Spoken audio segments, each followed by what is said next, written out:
नमस्कार, मी किरण आणि आपण पाहताय Mumbai reporter news. Mumbai reporter news मध्ये आपलं सर्वांचं स्वागत. पाहुयात बातमी सविस्तरपणे. अमेरिकेचे भारतातील महावाणिज्य दूत माईक हॅकी यांनी आज मुख्यमंत्री देवेंद्र फडणवीस यांची शासकीय निवासस्थानी सदिच्छा भेट घेतली. यावेळी त्यांनी दावोस येथे झालेल्या गुंतवणूक कराराच्या यशस्वी अंमलबजावणीसाठी मुख्यमंत्री यांचं अभिनंदन करून महाराष्ट्रातील उद्योग विकासाच्या अनुकूल वातावरणामुळे अनेक अमेरिकन कंपन्या राज्यात गुंतवणुकीसाठी इच्छुक असल्याचं सांगितलंय.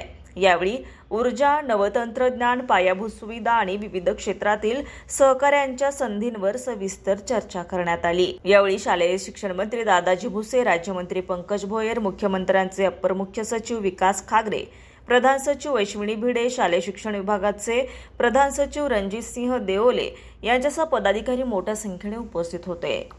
Arvind Bansode, Mumbai reporter news, Mumbai. ताज्या घडामोडींसाठी आणि ताज्या बातम्यांसाठी आजच आमच्या मुंबई रिपोर्टर न्यूज चॅनलला लाईक करा, सबस्क्राईब करा आणि बेल आयकॉन प्रेस करा आणि पाहत रहा मुंबई रिपोर्टर न्यूज.